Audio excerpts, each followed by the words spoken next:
Rahul sir @official पर हम लोग आधुनिक भारत का सीरीज चल रहे हैं, जो आपके सभी प्रतियोगी परीक्षाओं को ध्यान में रख के ही एक क्लास लिया जा रहा है। ऐसा नहीं है कि क्लास लेने के दौरान जबले हम 4 बार बिहार पुलिस नहीं बोल दे तब तक वो बिहार पुलिस के लिए नहीं है। 4 बार दरोगा का नाम नहीं ले ले तब तक वो दरोगा के लिए नहीं है। 4 बार बिहार एसएससी जब तक न बोल दे तब ले बिहार एसएससी के लिए नहीं है। ऐसा नहीं समझिएगा। जब हम बोल दिए कि सभी प्रतियोगी परीक्षाओं को ध्यान में रख के ही ये क्लास दिया जा रहा है, तो मतलब कि आपके सभी परीक्षाओं के लिए ये महत्वपूर्ण क्लास होगी। क्लास लेने के दौरान पहला ही क्लास में हम पूरे सिलेबस लिखवाए थे आपको आधुनिक भारत का, जिसमें हम उसके बाद पहला लेसन उसका शुरू किए थे यूरोपीय कंपनी का आगमन। कैसे यूरोपीय कंपनी भारत में आई, व्यापार की। उस क्रम में हम लोग सबसे पहले पुर्तगाल के बारे में देखे, वास्को डिगामा किस तरीके से आए, यहाँ पुर्तगाली ईस्ट इंडिया कंपनी कैसे बनी। फिर हम लोग डच के बारे में देखे, फिर हम लोग डेनिश के बारे में देखे। ये सभी देख के अब हम लोग क्लास को आगे बढ़ाते हैं। अब थोड़ा सा ध्यान रखिएगा, 2 मिनट में रिकॉल कर लीजिए चीजें को। देखिए, पहली बात कि जितने लोग नए हैं वो लोग समझ लीजिए कि जो भी क्लास चलेगी आपको यूट्यूब वाली क्लास यहीं पर मिलेगी। राहुल सर @ऑफिशियल चैनल पे आपको मिलेगी। इस चैनल पर जाइएगा, 2.8 के सब्सक्राइबर का परिवार हो चुका है आप लोग का प्यार से। और यहीं जाइएगा तो आपको बिहार का भूगोल भी चल रहा है, बिहार का भूगोल। इसी पर जाइएगा तो आपको पढ़ाया गया है विश्व का इतिहास, फ्रांस की क्रांति, रूस की क्रांति, सब पढ़ा दिया गया है। इस चैनल पे जाइएगा तो इसी में आपको विश्व का भूगोल भी पढ़ाया गया है, विश्व का भूगोल। चाहिए, बहुत अच्छा लगेगा, एक बार देखिए। उसके बाद यहीं पर हम लोग आधुनिक भारत की शुरुआत किए हुए हैं, आधुनिक भारत की शुरुआत किए हुए हैं, आधुनिक भारत की इतिहास। जाके आप लोग इस चैनल पे जुड़ जाइए और यहीं पर टोटल क्लास आपको देखने को मिलेगी। बहुत अच्छा लगेगा क्लास, और उम्मीद है कि आपके तैयारी में थोड़ा बहुत भी इस चैनल का सहयोग हो जाए तो हम शुक्रगुजार अपने आप को समझेंगे। चलिए ठीक है, अब इसको हटाते हैं। अब हम लोग सीधा अपने टॉपिक पर आते हैं। अब पहले ये हमको बताइए कि यूरोपीय कंपनी के आगमन में पहला क्लास अगर आप लोग देखे होंगे, पहला वीडियो, तो वहां पुर्तगाल का शुरू किया गया था। तो 2 मिनट में उसको रिकॉल कर लीजिए, उसके बाद हम लोग आगे बढ़े थे। तो पहले हम आपको बताए थे कि पुर्तगाल ईस्ट इंडिया कंपनी के बारे में, पुर्तगाल ईस्ट इंडिया कंपनी। इनके बाद हम आपको बताए थे डच ईस्ट इंडिया कंपनी।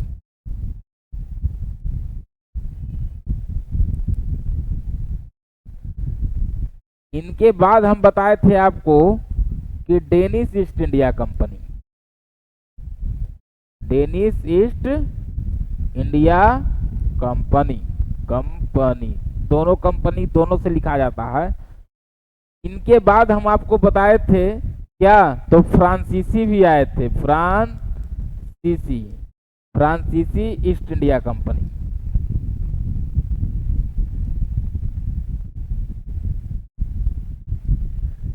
इनके बाद हम बताए थे क्या, तो ब्रिटिश ईस्ट इंडिया कंपनी या ईस्ट इंडिया कंपनी अंग्रेज, ब्रिटिश ईस्ट इंडिया कंपनी।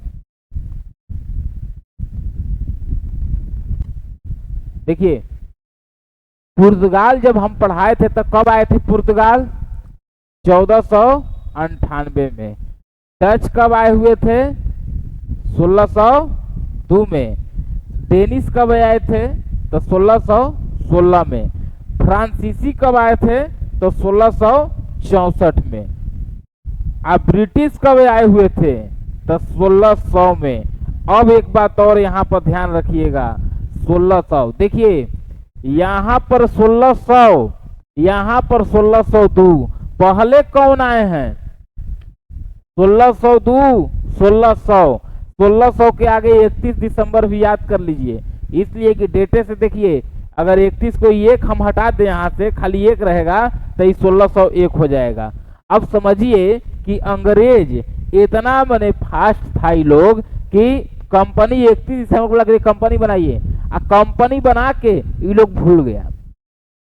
और इनके बाद डच का कंपनी बना कब? 1602 में। लेकिन ये लोग कंपनी बनाया और तुरंत भारत में चल दिया कि चलिए चलिए हम लोग व्यापार करने निकलते हैं। अब यहीं से एक क्वेश्चन जो पहले दिन हम बताए थे, अगर आपसे पूछ देगा कि आने का क्रम, भारत में आने का क्रम यूरोप कंपनी का, तब पुर्तगाल तो पहला पर है, लेकिन अगर आगमन का क्रम दे देगा तब पुर्तगाल के बाद दूसरा हो जाएगा डच, दूसरा हो जाएगा डच।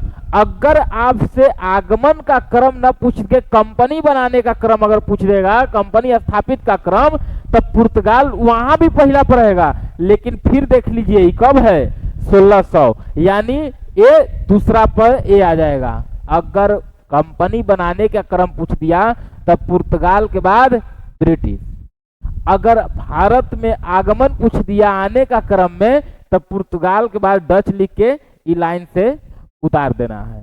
ठीक है, इसी में हम आपको बता दिए थे, क्या क्या बताए थे, तो आपको हम पुर्तगाल बता दिए हैं, जाके पीछे वीडियो में देख लीजिएगा, नहीं देखे हैं तो।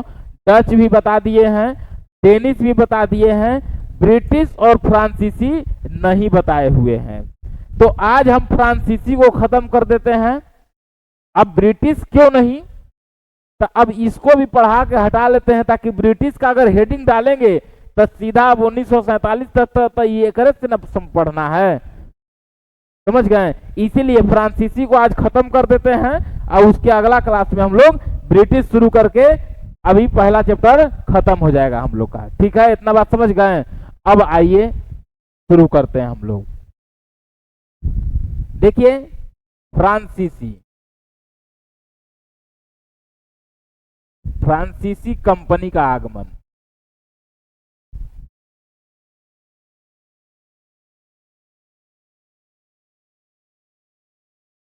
एक बात ध्यान रखिए, फ्रांसीसी कंपनी का आगमन, सपोज करिए कि ये हमारा यूरोप है,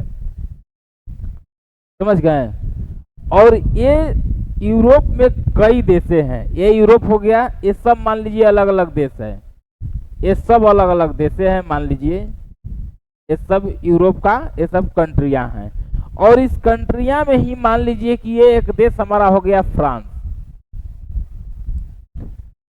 पहले 2 मिनट ध्यान से समझिएगा, एकदम बेसिक से शुरू कर रहे थे कि फ्रांसीसी कंपनी और यहाँ का युद्ध के बारे में बीपीएससी में क्वेश्चन आता है, इसलिए आज की क्लास बहुत महत्वपूर्ण है।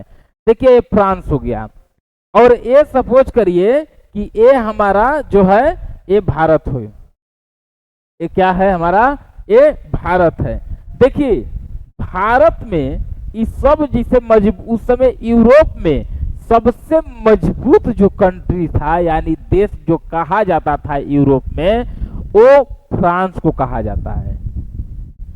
फिर भी ये पीछे है, इसके पहले ये इस पुर्तगाल, डच, डेनिश ये सब कमाल किए हुए हैं, लेकिन अभी तक फ्रांस पीछे है। रीजन सर, फ्रांस में एक राजा है लुई 14वां।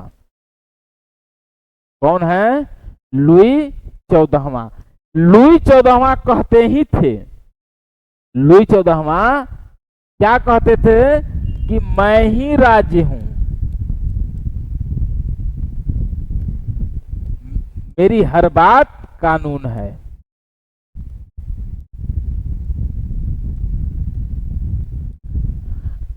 मैं ही राज्य हूं, मेरी हर बात कानून है। अब अगर ये बात नहीं समझ में आ रही होगी कि सर राज्य या कानून ये क्या, तो अब इतना ही से समझ कीजिए कि 2 आदमी आया कि देखिए ये दोनों आपस में लोग लड़ गया था, आई लड़ गया था आपस में, फांसी पे दीजिए लोग को, तुरंत फांसी दीजिए। अब एगो क्या किया कि एगो को उधरे मतलब मर्डर कर दिया, उसको भी पकड़वा के आया लोग, सेनापति लोग ढक ले आया। जी हुजूरी तो मर्डर कर दिए हैं, मर्डर कर दिए हैं, इनको छोड़ दीजिए, आगे से नहीं करेंगे। तीसर पूछेगा किसी ई कक्का है तो एक पहले दोनों के साथ इनको भी लटकाइए। अब मतलब कि इसका मूड तय करता था कि सजा क्या होगी। अगर मूड सही है तो बड़ा अपराध का भी छोटा सजा हो सकता था, अगर मूड खराब है तो छोटा अपराध का भी बड़ा सजा हो सकता था। इसीलिए कह रहा है कि मैं ही राजी हूं और मेरी हर बात कानून है। सब व्यापार कर रहा है, सब भारत जा रहा है, ये अभी तक पीछे हैं। रीजन इनका ध्यान ही नहीं है। कह रहे हैं कि जी सामान बेचना व्यापारिक काम, महाराजा हम राजा हैं। लेकिन इन्हीं का एक मंत्री थे कोलबर्ट।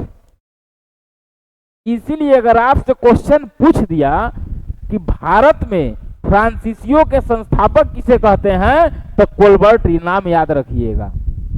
समझ गए? ये कोलबर्ट बार बार कह रहे हैं पहले से ही कि हुजूर सब लोग जा रहा। इधर देखिए पुर्तगाल भी पहले से पहुंचल है, डच भी पहुंचल है, डेनिश भी पहुंचल है, ब्रिटिश भी पहुंचल है, हम लोग पीछे हैं, जबकि सबसे मजबूत देश यही है। कई बार कहते लुई 14वां एक दिन बोला, देखिए लुई 14वां लुई 15वां तक स्थिति सही रहेगी, 1789 लुई 16वां के समय क्रांति होगी। ध्यान रखिएगा, लुई 16वां के समय स्थिति खराब होगी। फ्रांस की क्रांति पढ़ा है चैनल पे, वीडियो देख लीजिएगा। मेरी अंतुआनेंत इसकी पत्नी है, अब पूरी कहानी वहां हम पढ़ाए हुए हैं, ठीक है। तो लुई 14वां बोला कि अच्छा ठीक है, क्या किया जाए, तब बोलिए क्या किया जाए। तो कोलबर्ट बोला कि देखिए अब हम लोग यहीं पर आपको क्या आ गया था, तो 64 आ गया था, 1664 आ गया था। कोलबर्ट बोला कि देखिए अब हम लोग पुनः शुरुआत नहीं कर सकते हैं, शुरू से शुरुआत नहीं कर सकते हैं। हम लोग को एक वैसा व्यक्ति को पकड़ना होगा जो व्यक्ति भारत में रहे हों या भारत के बारे में जान रहे हों या भारत को पूरी तरीके से समझ रहे हों। अगर वैसी व्यक्ति अगर हमारे लोग का पास आएंगे तो अच्छा रहेगा हम लोग को डायरेक्ट बिजनेस करने में। और वही एक व्यक्ति इनको मिलते हैं जो कौन रहते हैं, तो आपको वो डच के ही एक रिटायर अधिकारी उनको कह सकते हैं, फ्रांसिस कैरो को। फ्रांसिस कैरो यही एक व्यक्ति मिले और फ्रांसिस कैरो को बुलाया गया। लुई 14वां पूछा क्या किया जाए, हम लोग को भी व्यापार करना है। तो लुई 14वां नक्शा लेके, लुई फ्रांसिस कैरो नक्शा लेके पहुंचल था। हुजूर देखिए जैसे हम नक्शा लेके पहुंचे हुए हैं। अब देखिए 2 मिनट, ये हो गया हमारा फ्रांस। 2 मिनट देखिएगा, ये हम लोग का हो गया फ्रांस। अब जब ये फ्रांस हो गया तो ये देखिए इंडिया है। यहां सपोज समझिएगा एकदम बात को, फ्रांस है इंडिया। तो आपको पता होगा कि जिस समय डच के लोग डच के आ रहे थे हॉटमैन, वो इंडिया नहीं पहुंचे थे, इंडिया के बगल में इंडोनेशिया पहुंचे थे। बात याद है? अरे डच जो हॉटमैन आए थे वो कहां पहुंचे थे, तो इंडोनेशिया पहले पहुंचे थे। श्रीलंका के एडमिरल गजेदे जब आए थे श्रीलंका में, कौन, डेनिश के, तो वो कहां पहुंचे थे, तो वो पहुंचे थे श्रीलंका में। इंडिया में बोले कि देखिए सब है, सूरत उरत सब है, व्यापारिक केंद्र यहाँ भी डच है, डच वच सब, पुर्तगाल, डच, ब्रिटिश सब, डेनिश ओनिश सब इंडिया में अभी फैला हुआ है। नीचे भी श्रीलंका, ये इंडोनेशिया। तो ये बहुत अच्छा सलाह दिए, कौन, फ्रांसिस कैरो। बोले कि देखिए जिस तरीके से हम लोग, जैसे वो लोग पहले इंडोनेशिया पहुंचे, पहले गलती से पहुंचे, हम बोले जहाज मिस कर गया था, वो इंडोनेशिया पहुंच गए, इंडोनेशिया पहुंचे। फिर जैसे ही वो श्रीलंका पहुंचे वैसे ही हम लोग एक जगह यहाँ अगर मेडागास्कर अगर हम लोग पहुंच जाते हैं तो हम लोग को आराम रहेगा। फ्रांस से आएंगे यहां और यहां से सामान ले जाएंगे इंडिया। बात ध्यान रखिएगा बाबू, बात ध्यान रखिए। क्या? तो हम लोग आएंगे यहां से कहां?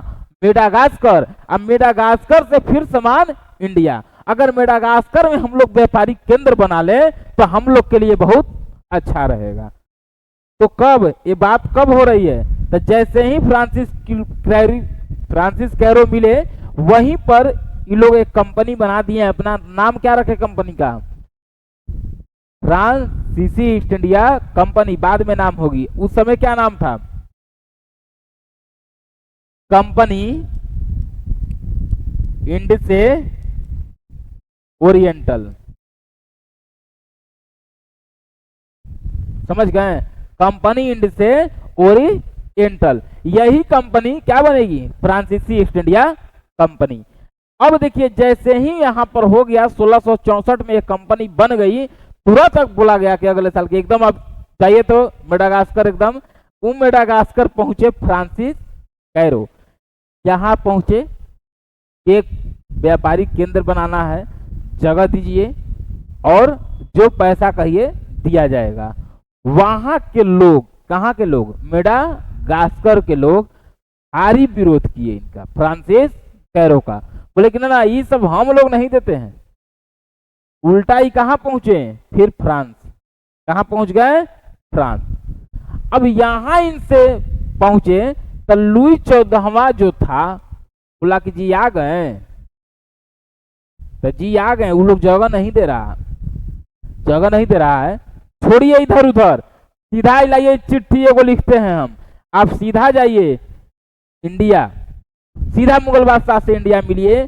तो वही लुई 14वां का ये राजदूत बन के आया Francis Caron India. Francis Caron India. India में उस समय कौन है मुगल बादशाह? औरंगजेब। कौन है? औरंगजेब। अब देखिए औरंगजेब से मिले, और उस समय औरंगजेब से जब मिले, इस डेट भी याद रखिएगा, 1664 में कंपनी बनी, एक साल के बाद चल दिए। इंडिया के लिए 1667 में चले हैं। औरंगजेब से मिले तो औरंगजेब के ही अधिकार में उस समय सूरत का क्षेत्र था। और उसी समय कौन? तो औरंगजेब इनको 1668 में सूरत में एक केंद्र दिए, लेकिन ये व्यापारिक केंद्र बनाए। बताइए यहां तक बात अभी तक समझ में आया कि नहीं आपको? यहां तक बात समझने में दिक्कत है किसी को? एक मिनट में सुनते जाइए। फ्रांस के राजा थे लुई 14वां, जो बुर्बो वंश के शासक थे। ये भी याद रखिएगा, बुर्बो वंश। अगर पूछ दिया तो ये भी याद रखिएगा, बुर्बो वंश के शासन बने राजा थे। लुई 14वां के ही एक सलाहकार कहिए, मंत्री कहिए, कोलबर्ट, वह बोले कि देखिए हम लोग को भी भारत से व्यापार करना चाहिए। तो एक कोलबर्ट का बात मान के बोले कि ठीक है। तो ये लोग बोले कि नहीं, तो एक ऐसा व्यक्ति को खोजिए जो इंडिया में रहे हों या काम किए हों या इंडिया को जानते हों। अब नया सिरा से हम लोग नहीं चलेंगे। वैसे एक व्यक्ति डच के रिटायर अधिकारी मिले, फ्रांसिस कैरो। फ्रांसिस कैरो भी अच्छे सलाह देते हैं कि देखिए इंडिया तो नहीं, लेकिन पहले हम लोग जैसे डच के समय हॉटमैन इंडोनेशिया पहुंचे, वैसे ही आपको डेनिस के समय आपको गजेदे श्रीलंका पहुंचे। वैसे ही अगर हम लोग मेडागास्कर पकड़ लेते हैं तो हम लोग को यहाँ से सामान लाएंगे, फिर इंडिया बेचेंगे, इंडिया से लाएंगे, फिर यहाँ बेचेंगे। लेकिन मेडागास्कर जैसे ही अगले साल 64 के बाद 65 में चल दिए, तो मेडागास्कर में भारी विरोध हुआ। किसका? फ्रांसिस कैरो का। देखिए हम लोग ये सब नहीं देते हैं, तो ये उल्टा चले गए। फिर वहां गए, लुई 14वां से लेटर लिए और राजदूत बन के इंडिया आए। मुगल बादशाह उस समय औरंगजेब थे। उस समय 1667 में ही चल दिए, इंडिया पहुंचे। एक साल के बाद 1668 में इनको एक औरंगजेब के ही अधिकार में एक था क्या, तो आपको सूरत का क्षेत्र, और ये सूरत में ही व्यापारिक केंद्र इनको एक दे दिया गया। उसके बाद हमको देखना है क्या, अब व्यापारी कोठी देखना है इनका। तब व्यापारी कोठी एक साथ हम लोग देख लेते हैं इनका। कहाँ कहाँ व्यापारिक कोठी इनका है।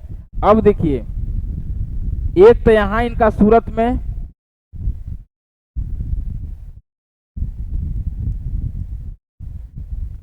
सूरत, इनके बाद एक ही साल के बाद यहाँ मसूलीपट्टनम में इनका एक व्यापारिक केंद्र बना। कहाँ बना? मसूलीपट्टनम।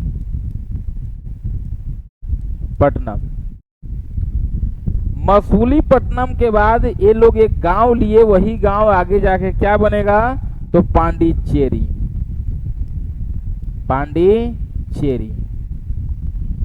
और जो गांव लिए उनका नाम बता सकते हैं गांव का? तो यही गांव पांडिचेरी बनेगा। कौन गांव है? वलीकोंडापुरम।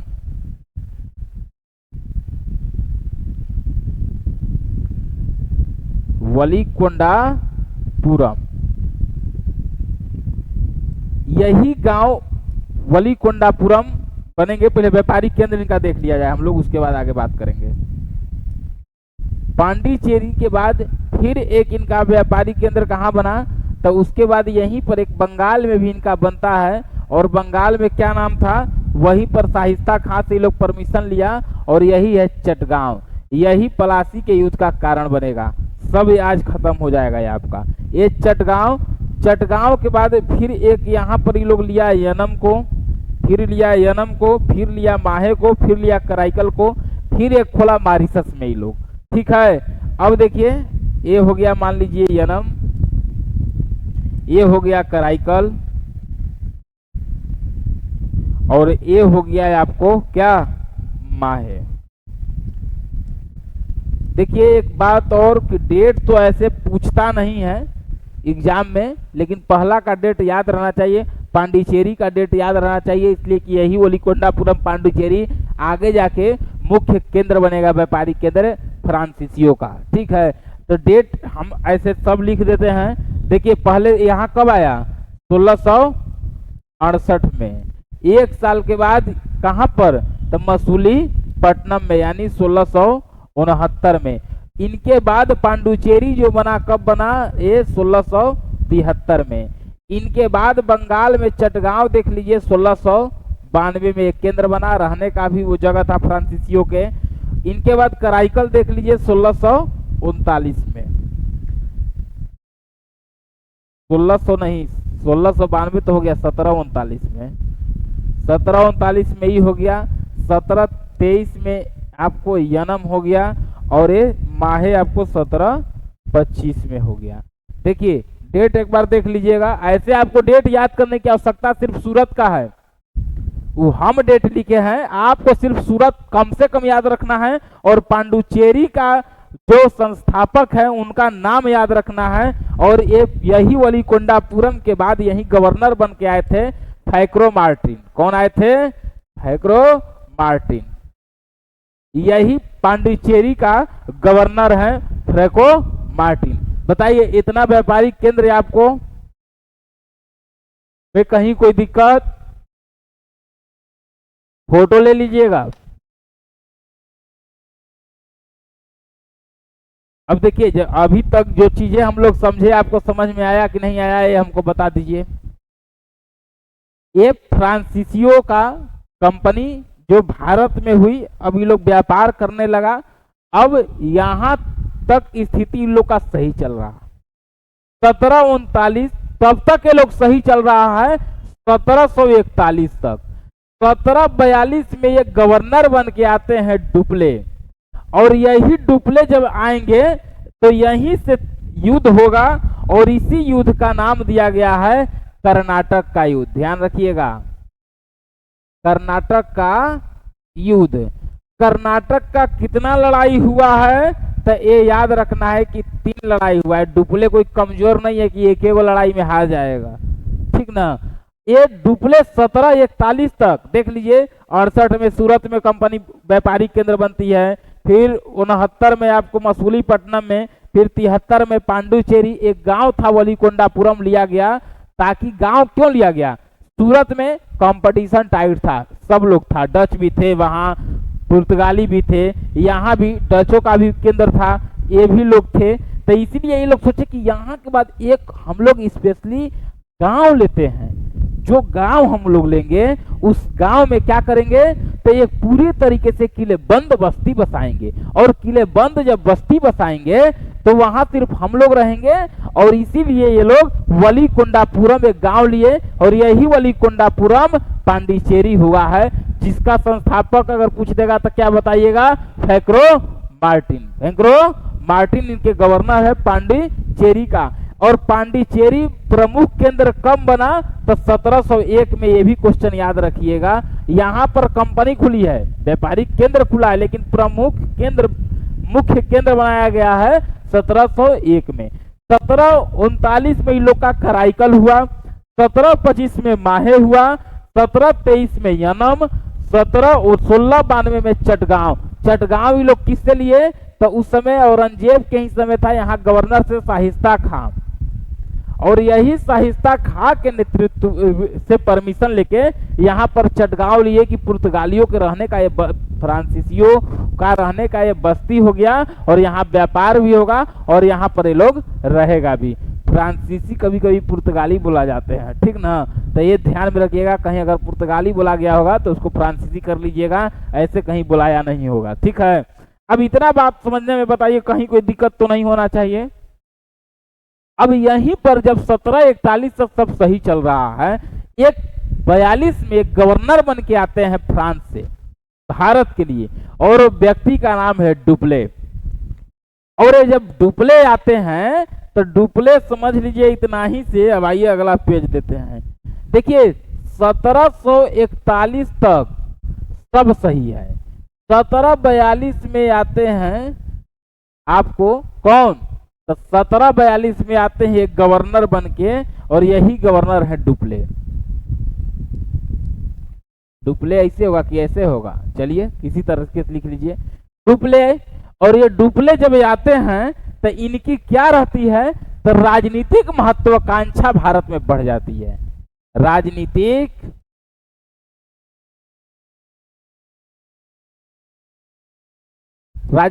महत्वाकांक्षा इनकी बहुत ज्यादा रहती है। देखिए आए हैं सामान बेचने, लेकिन अभी राजनीति में हस्तक्षेप कर रहे हैं।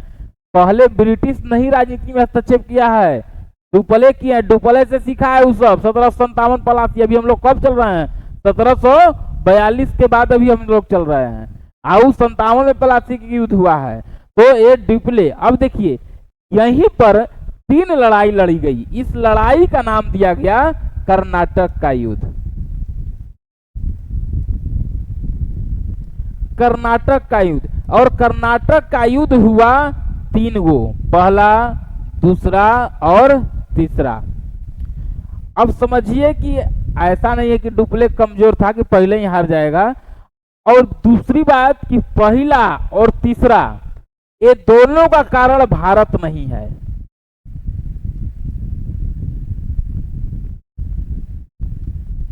सिर्फ ये लड़ाई का भारत कारण है, माने भारत में स्थानीय कारण कह सकते हैं।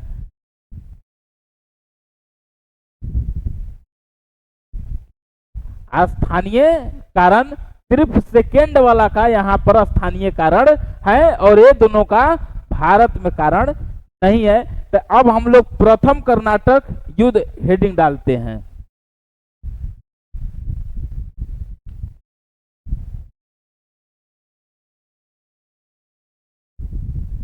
प्रथम कर्नाटक युद्ध डेट कब है, तो 1746 से 42 में तो आया ही है, 1746 से 48। अब देखिएगा कर्नाटक युद्ध संबंधित पहले कि थोड़ा सा दक्षिण भारत का स्थिति समझ लिया जाए। देखिए दक्षिण भारत का स्थिति समझा जाए।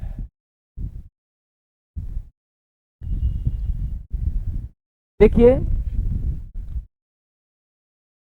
यहां पर है आपके कौन, तो यहां पर एक क्षेत्र है कर्नाटक। आज अगर देखिएगा तो कर्नाटक यहां है, ध्यान रखिएगा। अगर हम ब्रिटिश के समय की बात करेंगे उस समय कर्नाटक कहां है, इधर है। अब कर्नाटक के ठीक ऊपर में यहां पर एक और है आपको हैदराबाद।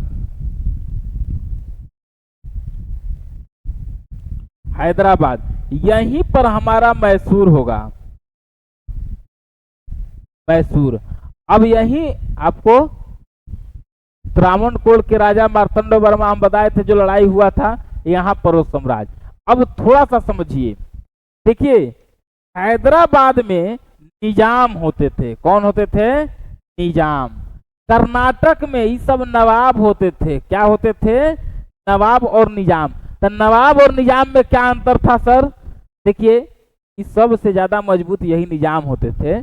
कई नवाब मिलके एक निजाम वहां थे, उस सबसे हेड थे और उनका मजबूत थे। बाकी ये छोटे छोटे में नवाब रहते थे, आई निजाम थे। तो अब समझिए कि ये जो कर्नाटक में दो लोगों का केंद्र है। एक यहाँ पर जो केंद्र है मद्रास, और यहीं पर है आपको पांडिचेरी। हम बताए थे ना, पांडिचेरी।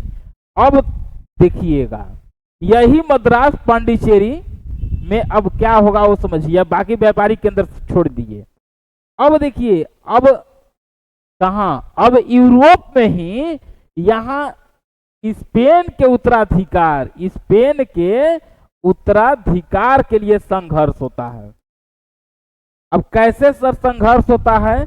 तो सपोज करिए कि ये इंग्लैंड है, ये फ्रांस है, इधर ये इंग्लैंड है, ये फ्रांस है, यहीं पर नीचे मान लीजिए ऑस्ट्रिया है, यहीं पर स्पेन है। अब देखिए, ऑस्ट्रिया में ही एक वंश चलती थी, हैब्सबर्ग वंश।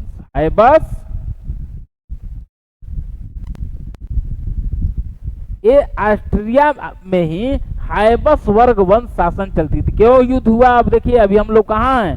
यूरोप में। हैब्सबर्ग का शासन, इस वंश के लोग जहां भी रहते थे वो राजा रहते थे, मतलब राजा जैसा वो लोग शासन करते थे। अब यहां पर स्पेन में उत्तराधिकारी का जब संघर्ष हुआ,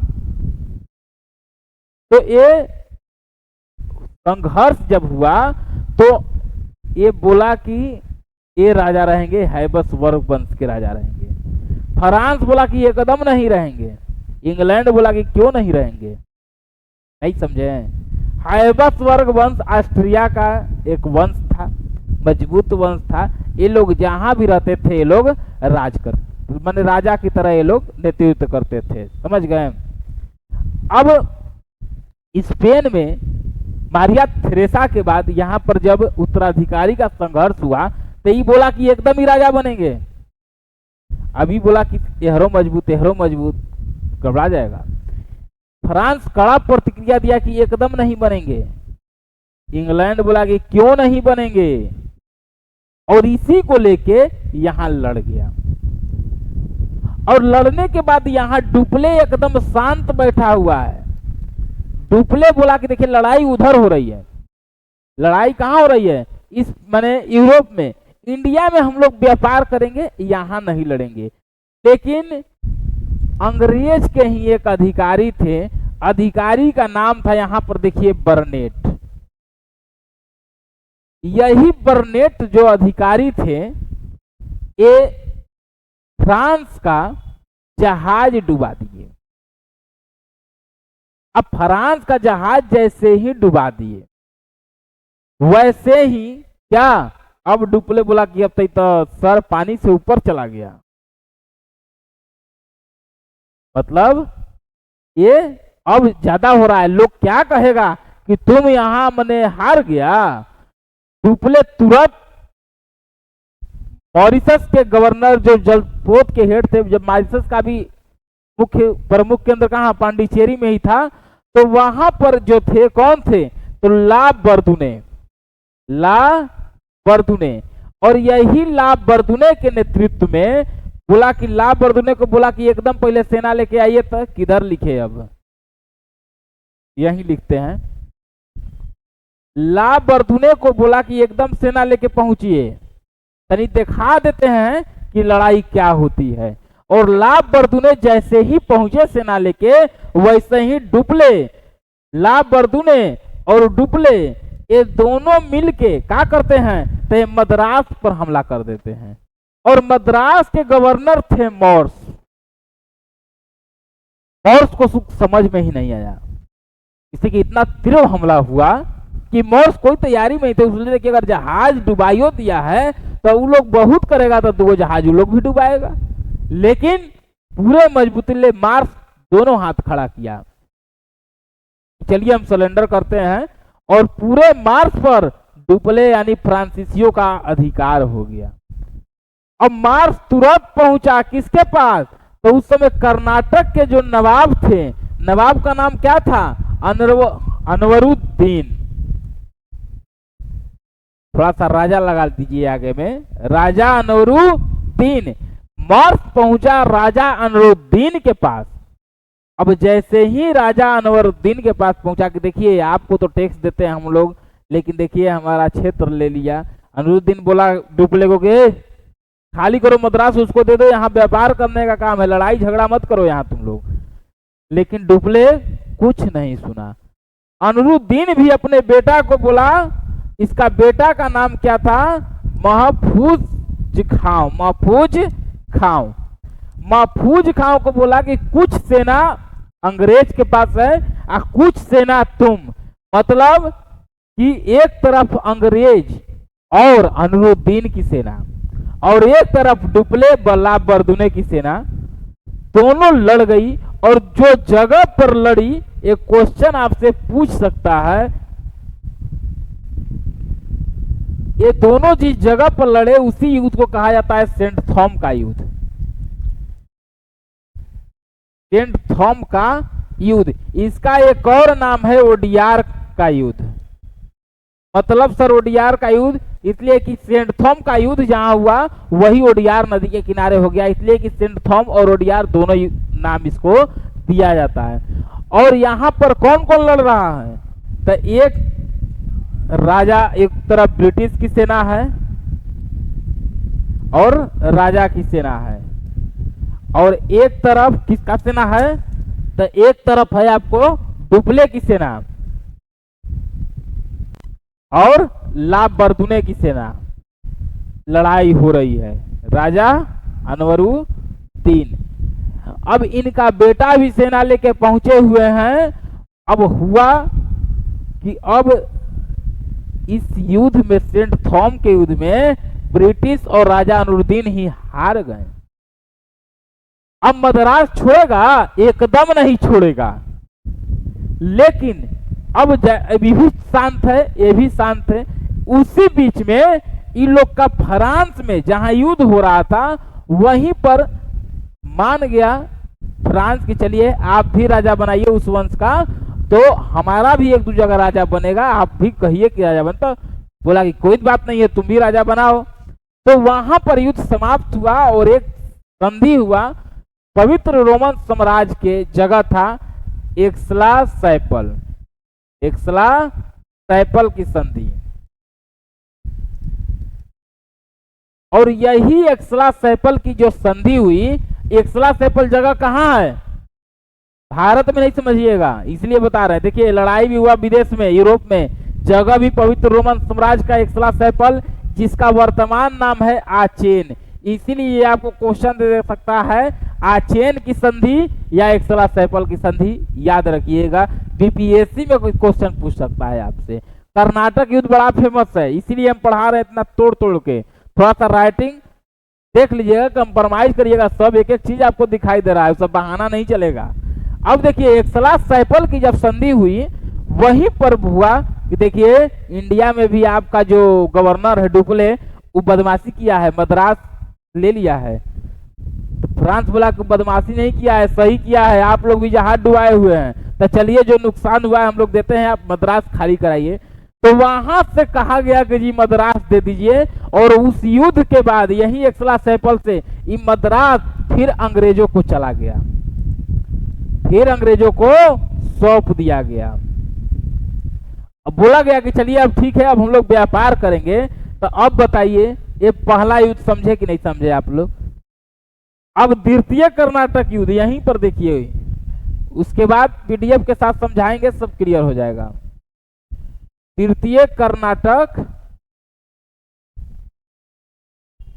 तृतीय कर्नाटक युद्ध, वो 48 तक चला। आई देखिए तनको हाल्ट नहीं है, 49 में ही शुरू होगा, 54 तक ये भी चलेगा। अब देखिए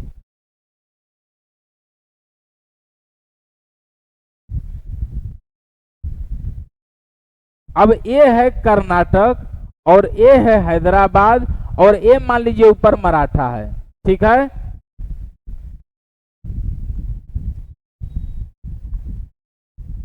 मराठा, हैदराबाद और ये कर्नाटक।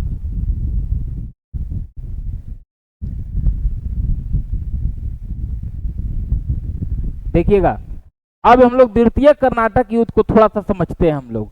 देखिए हुआ क्या कि अब हुआ एक सलाह से अभी कब हुआ है, 48 में सब युद्ध समाप्त किया गया है, समझ गए। तो समाप्त किया गया है, अब हुआ कि व्यापार करना है। लेकिन डुप्ले को राजनीतिक महत्वाकांक्षा हम पहले ही बताए कि ज्यादा था। अब डुप्ले सोच रहा है कि राजा जो है एक किसके तरफ है, तो अंग्रेज के तरफ आया लड़ने, भले हारा अलग की बात है, लेकिन ये तरफ किसके था, अंग्रेज के। तो अंग्रेज के तरफ था, तो अब पहले इसको हटाना होगा। अब देखा कि जब इसको हटाना है तो थोड़ा सा कुछ सुराग पता चलेगा तब न कि राजा बना कैसे है। तो इसको पता चला डुप्ले को कि ये राजा ये नहीं था, ओरिजिनल राजा जो थे कौन थे, तो ओरिजिनल राजा थे वहां के दोस्त अली। दोस्त अली, और दोस्त अली को ही यहां पर 1740 में मराठा का हमला होती है, कर्नाटक पर मराठा का हमला, जिसमें ये दोस्त अली की मृत्यु हो जाती है। दोस्त अली को मार दिया जाता है और दोस्त अली के ही एक दामाद थे, कौन थे, दामाद थे एक चंदा साहब। इनको अपना बेटा नहीं थे, ये दामाद थे। दोस्त अली को मराठा मार देते हैं और ये चंदा साहब को अपने यहां मराठा लेके चलाते हैं, इसलिए हम मराठा बताएं। यानी मराठा और कर्नाटक लड़ गया था कब, ये 1740 में। देखिए अभी वो हटाइए, 49 लिखे हुए हैं। अभी लड़ जाते हैं, दोस्त अली को मार देते हैं, चंदा साहब चले जाते हैं। अब कोई नहीं है, चंदा साहब का बहनोई है राजा अनूरुद्दीन।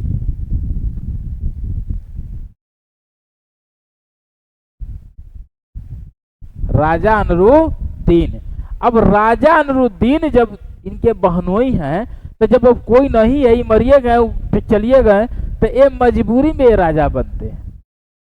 अब राजा ये बन जाते हैं, तो अब डुप्ले सोच रहा है कि अगर चंदा साहब को मराठा छोड़ दे कामे हो जाएगा। अब प्रथम कर्नाटक युद्ध के बाद मराठा भी महसूस किया कि जितना टैक्स दोस्त अली देते थे उतना तो अनूरुद्दीन भी नहीं दे रहा है, इससे बढ़िया तो वही थे। लगे हाथ 1749 है, आई 1748 में ये किसको, तो ये चंदा साहब को छोड़ दिया, चंदा साहब को कैद मुक्त कर दिया। कौन, मराठा। अब जैसे ही ये मराठा इनको छोड़ा, अब डुप्ले बहुत खुश हुआ। ये भी देखे कि अनूरुद्दीन का उठना बैठा किसके साथ है, अंग्रेजों के साथ है। इसीलिए एक किसके संपर्क में आए, तो फ्रांसीसी के संपर्क में चंदा साहब आ गए। और बाद में 1 साल के बाद यहीं पर एक युद्ध होती है, और ये अब यहां युद्ध क्या है, अंबूर का युद्ध। अंबूर का युद्ध, और इसी युद्ध में राजा जो अनूरुद्दीन है, राजा अनूरुद्दीन को कौन, तो डुप्ले और चंदा साहब मिलके यही अंबूर के युद्ध में अनूरुद्दीन की हत्या कर दे। समझ गए? अंग्रेज यहाँ एक बहुत अच्छा काम किए। अनरुद्दीन का एक बेटा था। बेटा कौन था? तब बेटा था अली मोहम्मद। इनके बेटे अली मोहम्मद को ये सब लोग यहाँ से उठा लिए और अली मोहम्मद को ही रिजू पालिका में ले जाके रख दिए। रिजू पालिका में रख दिए। अब डुप्ले क्या किया कि रिजू पालिका को पूरा घेराबंद करवाया कि निकलना नहीं चाहिए, और चंदा साहब को बैठाया। उस समय कर्नाटक की राजधानी कहाँ थी? अरकोट। अरकोट राजधानी थी। अब चंदा साहब यहाँ से राजा बन गए। अब देखिए 54 इसीलिए लिखे हैं कि 2 प्रसंग यहाँ हुई है और उसी लगे हाथ। देखिए एक तरफ कौन अभी हेड बने हैं? चंदा साहब। कौन हेड बने हैं? तो चंदा साहब। अब लगे हाथ। अब दूसरा प्रसंग को यहीं पर देखा जाए। ठीक उसी समय हैदराबाद के भी जो निजाम थे, निजामुल मुल्क की मृत्यु हो जाती है। और निजामुल मुल्क की जैसे ही मृत्यु हो जाती है तो यहाँ भी इनके बेटे होते हैं नासिरगंज, नासिर जंग है ना, नासिर जंग। और इन्हीं के एक और घर में है मुजफ्फर जंग। अब अंग्रेज कहता है कि नासिर जंग हेड बनेंगे। डुप्ले कहता है कि चाहे जैसे हो जाए मुजफ्फर जंग हेड बनेंगे। यहां भी तो मनपसंद फ्रांसीसी का भी नवाब है। कौन? चंदा साहब। चंदा साहब इतना खुश हैं कि डुप्ले को कई गांव दे दिए कि लीजिए आप, बहुत अच्छा है, आप नहीं रहते तो हम राजा रहते। डुप्ले बोला कि ये देखिए सब दे रहे हैं, आप ठीक कर रहे हैं, लेकिन ये सब हमारे नाम पर करिए, इसमें फ्रांस का कोई योगदान नहीं है। जबकि उसमें यूज किसको किया था? डुप्ले फ्रांसीसी सेना को लेकर लड़ रहा था। तो यहाँ पर इसको ये मिला। अब यहाँ जैसे ही हुआ हेड बना नासिरगंज, और नासिर जंग के बाद आपको क्या, तो नासिर जंग जैसे ही हेड बना, बाद में नासिर जंग को मार के ये मुजफ्फर जंग को हेड बना दिया गया। ये बात समझ गए? अब यहां से एक प्रसंग और समझ लीजिए। तृतीय कर्नाटक युद्ध यहां से अब खत्म हो जाएगा। एक अंग्रेज का गवर्नर बन के आते हैं रॉबर्ट क्लाइव।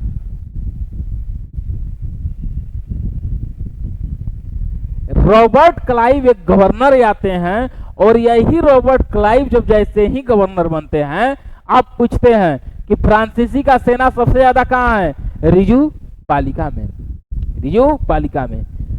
ये बोले कि सीधा हमला करो अरकोट पर, जो राजधानी है कहाँ का? कर्नाटक का। उस समय कर्नाटक के राजधानी अरकोट पर हमला करते हैं, और जैसे ही हमला करते हैं वैसे ही अब रिजू पालिका में जो सेना है फ्रांस का, उस सेना को कहते हैं कि आप सब लोग आइए, अब लड़ाई हो गया अरकोट में, राजा को पहले बचाया जाए। और जैसे ही यहां से सेना कमती है, तैसे ही यहां से किसको निकालते हैं? अली मोहम्मद को, और चंदा साहब को मारते हैं, और अली मोहम्मद को यहां पर हेड बनाते हैं। समझ गए? अली मोहम्मद को हेड बनाते हैं। जब एक प्रसंग हुए, हाथ से ही निकल गया। ये हैदराबाद में भी अपना सब वैसे ही सिस्टम चल रहा है। नासिर जंग को मार के मुजफ्फर जंग को हेड बनाए हैं, और यहाँ पर डुप्ले एक अपने सेनापति बुस्सी को बोला कि एकदम यहाँ पर घेरा बनाए रखो चारों तरफ से। जब ये चीजें हो गई, उसके बाद अब फ्रांस से आया डुप्ले को खबर कि पहले ये हमको बताइए कि आप वहां क्या करने गए हुए थे? सामान बेचने, व्यापार करने। ये क्या हो रहा है? ये क्या हो रहा है? तो आप इतना ही से समझिए कि यही 54 में डुप्ले को फ्रांसीसी वापस बुला लिए, और यही फ्रांसीसियों का आत्मघाती कदम था। यहाँ डुप्ले का चला गया, अगर रहता तो कुछ और शायद इतिहास बदलता, लेकिन डुप्ले 54 में चला गया, और वहां से एक गवर्नर को भेजा गया, और ये गवर्नर का नाम क्या था? तो यही गवर्नर का नाम था गोडेहू। क्या नाम था? गोडेहू। और यही गोडेहू जैसे ही आते हैं वैसे ही कहते हैं कि हम युद्ध नहीं करेंगे, आइए हम लोग पांडिचेरी में बैठ के एक संधि करते हैं, युद्ध को विराम देते हैं, और यही पांडिचेरी की संधि होती है। यहाँ से युद्ध, तृतीय कर्नाटक युद्ध की समाप्त है। समझ गए? अब जैसे ही ये तृतीय विश्व युद्ध समाप्त है तो लगल हाथ तृतीय को भी समझ लीजिए। यही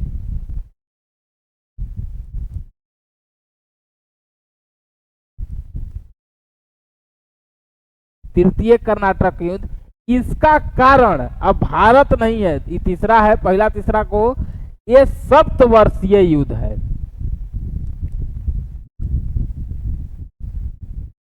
ये वहीं पर फ्रांस अंग्रेज माने फ्रांस और इंग्लैंड लड़ गया। कनाडा पर अधिकार किसका? वहां स्पेन का उत्तराधिकार का संघर्ष था। अब देखिए थोड़ा सा समझिए, ये सपोज करिए ये अमेरिका है, ये ऊपर में कनाडा है, ठीक है।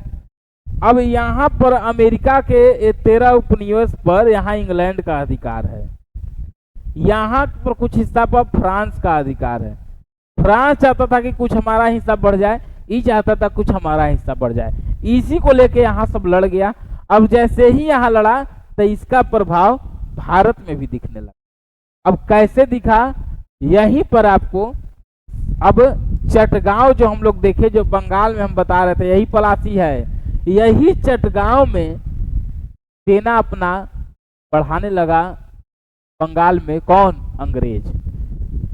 लेकिन ये सेना नहीं बढ़ा रहा था, क्यों? कि वहां के राजा कौन थे? सिराजुद्दौला। सिराजुद्दौला वहां के राजा थे। वो बोले कि माने बादशाह यही थे सिराजुद्दौला। सिराजुद्दौला के पास फ्रांसीसी पहुंचा के देखिए वो सेना बढ़ा रहा है। सिराजुद्दौला बोला कि देखो हमारे राज्य में ये सब लड़ाई झगड़ा नहीं होगा, सिर्फ व्यापार करना है तब व्यापार करो। लेकिन अंग्रेज कहाँ मानने जाए? अब क्यों नहीं मान रहा था? क्योंकि सिराजुद्दौला का जो सेनापति था, वही सिराजुद्दौला का जो सेनापति था वही कौन था? मीर जाफर, जो मिला हुआ था किससे? अंग्रेज से। और इस बात का पता सिराजुद्दौला का नहीं थी, वही सोची समझी साजिश थी।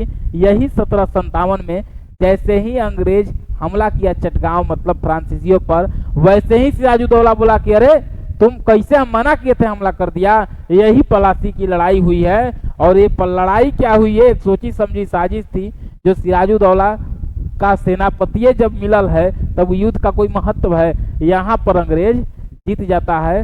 अब देखिए, अब यहाँ पर एक और गवर्नर भेजा गया, और इस गवर्नर का नाम था उसके बाद कौन? The Count de Lally. Count de Lally, यही काउंट डिलाली गवर्नर बन के आए। देखिए बुस्सी अभी तक हैदराबाद पकड़ ले है, ये बुस्सी हैदराबाद में है अभी तक पूरा सेना पकड़ के। और यही आपको काउंट डिलाली जैसे ही आया, आओ न देखा ताओ, तुरंत मद्रास पर बोला कि एकदम हमला करो। बुस्सी को भी सेना खींच लिया, कम से कम एगो तो अभी धराइल था ना। लेकिन जैसे ही बुस्सी को यहाँ से बुलाया, तैसे ही अंग्रेज बोला कि पहले इधर छोड़िए, इधर पहले लपेटने दीजिए। हैदराबाद के राजा के पास पहुंचा, क्या हमारे साथ है? तो एकदम, अब देखिए राय को नहीं, एकदम आपके साथ है। उसके बाद यहीं पर उस समय अंग्रेज के कौन थे? तो अब रॉबर्ट क्लाइव नहीं, वहां पर आयरकूट का नाम रखिए याद, आयरकूट। जैसे सेंट थॉम का युद्ध हुआ, जैसे आपको अंबूर का युद्ध हुआ, वैसे ही यहाँ पर वांडीवास का युद्ध हुआ, वांडीवास का युद्ध। और इसी वांडीवास के युद्ध में, ये युद्ध कब हुआ? 1760 में। अब ये युद्ध जैसे ही हुआ वांडीवास का युद्ध, इस युद्ध में काउंट डिलाली और बुस्सी दोनों पकड़े गए, और ये दोनों को मारा नहीं, ये दोनों को इंग्लैंड भेज दिया। 3 साल तक वहां इन लोग को कैद में रखा गया। उसके बाद वहीं सप्तवर्षीय युद्ध हुआ। उसके बाद वहां सप्तवर्षीय युद्ध जब समाप्त हुआ तो अंग्रेज बोला कि सुनिए, आपका गवर्नर को हम पकड़े हुए हैं, काउंट डिलाली को पकड़े हुए हैं और बुस्सी को। अगर ये आप बोलिए तो आपको दे सौंप देंगे, या नहीं तो हम ही उन पर सजा सुनाएंगे, केस चलाएंगे। फ्रांस बोला कि नहीं, हमरे लाइए, हम ही उन पर यहाँ पर सजा दिया जाएगा। और फ्रांस को सौंपा गया। और एक काउंट डिलाली, इतना महत्वपूर्ण क्वेश्चन है कि काउंट डिलाली को फ्रांस में, अपने ही देश में इनके पर मुकदमा चली और इनको फांसी दे दिया गया। काउंट डिलाली को फांसी दे दिया गया।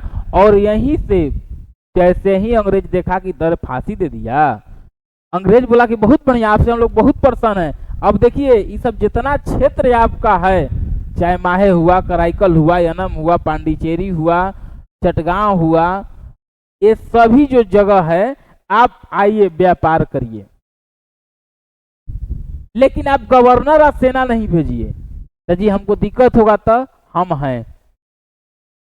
और ऐसे ही करके यहाँ अब आगे गवर्नर वर्नर नहीं आएंगे, ये लोग व्यापार कर रहा है। देश आजाद भी हो गया। पांडिचेरी को वही आपको फ्रांसीसियों के संस्कृति के कल्चर से केंद्रशासित प्रदेश बनाया गया है।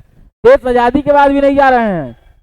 कहा जी आप लोग अभी तक गए नहीं, तो जी हम लोग थोड़ी, हमको तो अंग्रेजे नहीं भगीले था।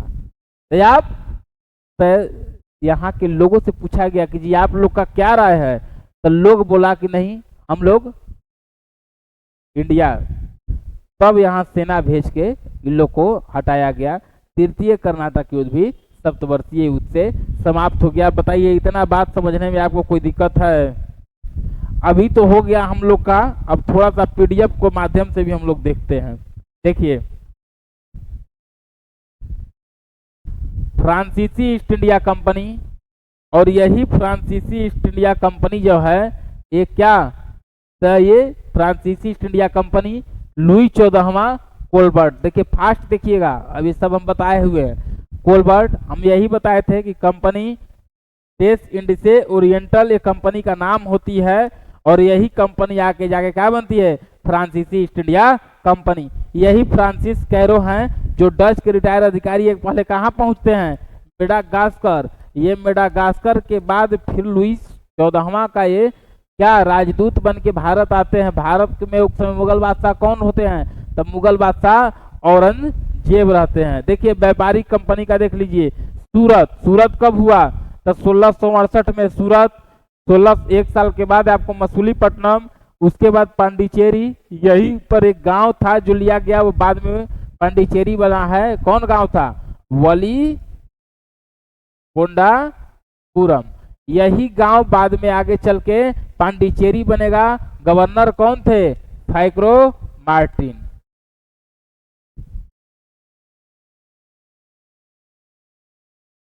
फैक्रो मार्टिन। अब ये 1692 में यही चंद्रनगर शाहिस्ता खां हम बताए थे कि जो नवाब थे, औरंगजेब ही मुगल बादशाह हैं, लेकिन वहां के जो नवाब थे उस शाहिस्ता खां से परमिशन लेके ये लोग चटगांव में भी अपना व्यापारिक केंद्र बनाए, वहां रहने का भी केंद्र बनाए। 21 में मॉरिशस, 23 में यनम, 25 में माहे, 39 में कराईकल। समझ गए। 93 में पांडिचेरी पर ढचों का भी अधिकार हुआ, लेकिन रिजविक के समझौता से पुनः ये दे दिया गया। 1741 तक सब चीजें सही चल रही थी। एक गवर्नर 1742 में आते हैं, कौन, डुप्ले। यहीं से देखे हम लोग के युद्ध होती है, जिसमें प्रथम कर्नाटक युद्ध यही 1746 से 48। अगर आपसे पूछ दिया तो आपको याद रखना है। यही स्पेन के उत्तराधिकार का संघर्ष। ऑस्ट्रिया में हैबस वर्ग वंश का शासन था। हैबस वर्ग वंश था, जो जहां लोग रहता था ये लोग राजा के जैसा रहता था। यही इसी का कड़ा विरोध किया फ्रांस, लेकिन जब वहां लोग नहीं माना तो वो लड़ाई वहां हो रही है, लेकिन यहाँ डुप्ले शांत बैठा है। लेकिन अंग्रेज के ही अधिकारी है कैप्टन बर्नेट, जो हम बताएं कि जहाज को डुबा दिए। तो ऐसे ही डुप्ले बोला कि अब तो बहुत सर्द पानी से एकदम मने अब हो गया कि लोग क्या कहेगा, ये हार गया। तो इसीलिए डुप्ले भी ला बर्दुने को यहाँ बुलाते हैं, जो कहाँ के गवर्नर हैं, ला बर्दुने, जो वही जो मॉरिशस के गवर्नर थे, जलपोत के हेड भी थे। और ये ही आते हैं, दोनों मिलकर मद्रास पर घेराबंदी कर देते हैं। उसके बाद मद्रास के गवर्नर अंग्रेज के उस समय कौन रहते हैं, तो मद्रास के गवर्नर उस समय रहते हैं मॉर्स। मॉर्स तुरंत हाथ खड़ा करते हैं और मॉर्स अनरुद्दीन के पास पहुंचते हैं जो कर्नाटक के राजा थे। अनरुद्दीन से बोले कि सर हम लोग तो आपको टैक्स देते हैं, अब बताइए ये चीजें ठीक है? तो अनरुद्दीन तुरंत बोला कि ए डुप्ले खाली करो। तो डुप्ले कोई सुनवाई नहीं है, खाली करेगा, एक आध का अधिकार किया है। लेकिन अनरुद्दीन तुरंत अपने बेटा को बोले, अनरुद्दीन बेटा का नाम महफूज खां, महफूज है का लिखा हुआ है, महफूज खां को बोला कि देखे कुछ सेना अंग्रेज का और कुछ सेना तुम लेके जाओ। और यहीं पर एक युद्ध होता है स्टेटथॉर्म का युद्ध, स्टेटथॉर्म का युद्ध। और इसी युद्ध को ओडियार का भी युद्ध कहते हैं, ओडियार का युद्ध। और यही ओडियार के युद्ध में ये डुप्ले ला बर्दुने की सेना और अंग्रेज और राजा नूरुद्दीन की सेना लड़ गई। लेकिन उल्टा हुआ, यहाँ डुप्ले की ही सेना जीत गई। और मद्रास खाली करेगा? एकदम नहीं खाली करेगा। और वैसे ही करते करते लेकिन बाद में ही हम लोग देखें कि वहीं पर कहाँ फ्रांस में ही समझौता हुआ, वहीं पर एक सलाह सैपल की संधि होती है। और इसी को आचेन की भी संधि कहते हैं, जिसका वर्तमान नाम आचेन है। यही आचेन की संधि से पुनः मद्रास अंग्रेजों को दे दिया जाता है। अब देखिए द्वितीय कर्नाटक युद्ध यही 49 से 54 चली। हम क्या बताए थे कि मराठा अब देखने लगा कि भाई अनरुद्दीन को किसी तरह हटाना है। मराठा 1740 में कर्नाटक पर हमला किया था। जो कर्नाटक के जो ओरिजिनल नवाब थे दोस्त अली, उनकी हत्या किया मराठा। और उनके कोई बेटा नहीं थे, उनकी बेटी थी। और इन्हीं के दामाद थे चंदा साहब। चंदा साहब को ही लेके वो लोग कैद में चला गया, दोस्त अली को लोग मार दिया। फिर वही चंदा साहब को 49 में लोग छोड़ा। और यहीं पर 49 में जैसे ही लोग छोड़ा, और एयरकोट कर्नाटक की राजधानी है, चंदा साहब को छोड़ा तो यहीं पर आपको अंबूर का युद्ध हुआ। अंबूर का युद्ध में कौन, तो ये चंदा साहब और डुप्ले मिलके राजा नूरुद्दीन को मार देते हैं। और यहाँ चंदा साहब को हेड बनाते हैं। अंग्रेज बढ़िया काम करते हैं कि नूरुद्दीन के बेटा को माने अली मोहम्मद